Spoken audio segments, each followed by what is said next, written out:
Hello नमस्कार, तुम्हा सर्वांचं आजच्या व्लॉगमध्ये अगदी मनापासून स्वागत. फ्रेंड्स, मिडल क्लास घरांमधली ना सणासुदीच्या आधीची जी लाईफ आहे ना ती खूपच वेगळी आणि मजेशीर असते. सोबतच थोडीशी धावपळसुद्धा असते. खरं तर सण यायच्या 8-10 दिवस आधीच याची सुरुवात होते. सर्वात आधी तर घराच्या साफसफाईची सुरुवात होते. त्यानंतर वॉर्डरोब साफ करणे, कपडे व्यवस्थित लावणे, किचन साफ करणे, जी काही भांडी असतील, डबे असतील ते काढून ते स्वच्छ करणे, घरातील सगळे कर्टन्स वॉश करणे, पंखे पुसणे आणि बरंच काही. दसरा दिवाळीमध्ये पूजापाठ होणार, मग घराची साफसफाई तर झालीच पाहिजे. आणि हो, असं म्हणतात ना, हात फिरे जिथे जिथे साक्षात लक्ष्मी वसे तिथे.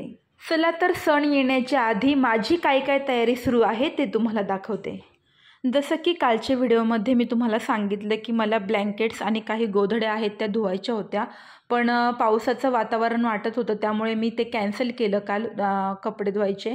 आणि आज म्हटलं सकाळी सकाळी उठून लवकर ब्लँकेट्स वगैरे धुवून घ्यावेत, म्हणजे दिवसभर वाळतील, कारण जरा पाऊस उघडेल असं वाटत होतं.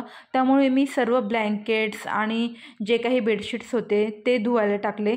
हॉल आणि बेडरूमचे जे कर्टन्स आहेत ते सुद्धा मी भिजत घातले, टॉवेल्स, कारण की 2च दिवस आता नवरात्रीला राहिलेले आहेत घटस्थापनेला. त्यामुळे म्हटलं 2 दिवसात जेवढं आवरता येईल तेवढं आवरावं. पण झालं असं की सकाळपासून आज जो पाऊस सुरू होता ना, 2 तास फक्त सकाळी ऊन पडलं, पण त्यानंतर जो पाऊस सुरू झाला तो रात्री 10 वाजेपर्यंत पाऊस होता.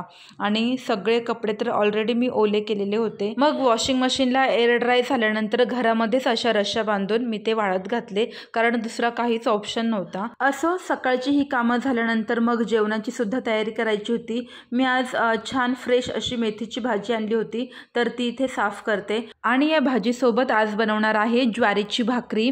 ज्वारीची भाकरी बघा कोणत्याही पालेभाजीसोबत ना खूप छान लागते. त्यामुळे मी प्रयत्न करते की जेव्हा जेव्हा पालेभाजी बनवेल तेव्हा ज्वारीची भाकरी बनवायची. पण ओमला जास्त ज्वारीची भाकरी आवडत नाही आणि यांचासुद्धा जेव्हा मूड असेल तेव्हाच ते खातात, त्यामुळे चपाती बनवावी लागते. पण मला पालेभाज्यांसोबत ना ज्वारीची भाकरीच आवडते. मेथीची भाजी खूप फ्रेश होती, पण खूप माती होती. सध्या पावसाळा आहे त्यामुळे माती तर असणारच. जवळजवळ 5 ते 6 वेळा मी ही भाजी पाण्याने स्वच्छ धुतली, तेव्हा कुठे याची माती निघाली.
तर बघा जेवण तयार आहे. आज जेवणामध्ये आहे मेथीची भाजी, ज्वारीची भाकरी आणि काकडी. चला तर आजचा व्लॉग मी इथेच संपवते. आजचा व्लॉग तुम्हाला आवडला असेल तर लाईक करा, चॅनलला नवीन असाल तर सबस्क्राईब करा. पुन्हा भेटूया अशाच एका छानशा व्लॉगमध्ये. तोपर्यंत बाय बाय.